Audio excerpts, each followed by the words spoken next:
Thutha wa ihinda irarĩa wetereri akĩrũĩrĩra kĩhoto gĩake na kĩroigĩte nĩ kĩagararirwo mweri wa 10 mwaka wa 2024.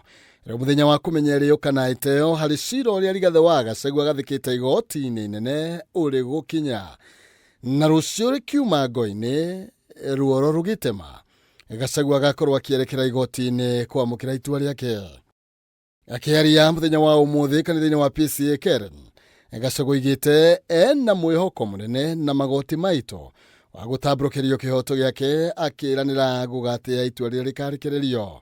Nilitolewa kwa ofisi against the law, against the constitution tomorrow. Kesi imesikizwa, uamuzi ni kesho. Tomorrow. So si mtaniombea? Mtuombe, and we are ready for whatever outcome. Gachagua athire igoti-inĩ gũtetia ikinya rĩa mbunge ya Senate kũmũhagũra ta mũnini wa president, ũndũ ũrĩa nĩ wagararire kĩhoto gĩake mweri-inĩ wa 10 mwaka wa 2024.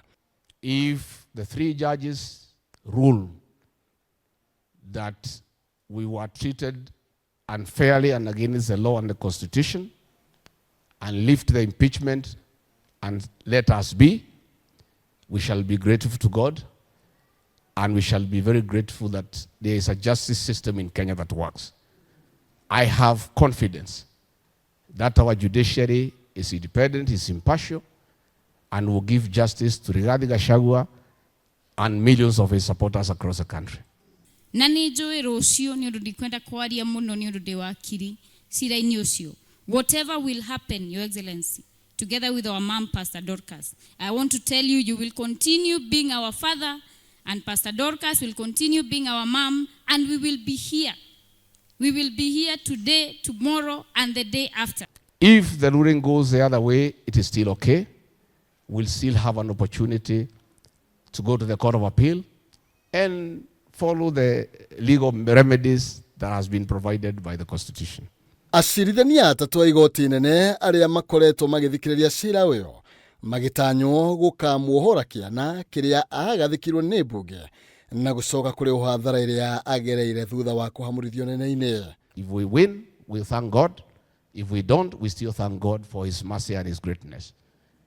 This country is bigger than any one of us, and we need a peaceful country, and life must go on irrespective of injustices that has been meted against many people, irrespective of the suffering that Kenyans are undergoing. Tuombe Mungu atatusaidia, tuvumilie, iko shida ya healthcare, ya masomo, insecurity, tuvumilie. Nĩũrĩtie arũmĩrĩri yake gũthingata thayũ, kuona we nĩ mũndũ wa thayũ, na nĩkĩo oririe andũ matikarũrũngane rĩrĩa ahagũrirwo, kũrĩa ahithũrĩtie atĩ wona igoti rĩaga kũmũhe kĩhoto gĩake nĩ agakinyia mateta macio igoti-inĩ rĩa gũcokia macira riko. I want to ask our supporters who are angry with what is happening in Kenya not to do anything that is violent, anything that is against the law. I ask them to suppress their anger, but keep it. Next year, they'll have an opportunity on the 10th of August to express their anger at the ballot box. Acirithania Eric Ogolla, Anthony Mrima na Frida Mugambi ya igoti inene nĩo magakorwo makĩheana mwerekera wa kana mũtaratara wa watho nĩ wahũthĩrirwo kũringana na gatiba kana aca. Handũ-inĩ ha Kameme TV, njĩtagwo Maina Kĩhumo. And that Jehovah God, the good in all his deed, will be experienced.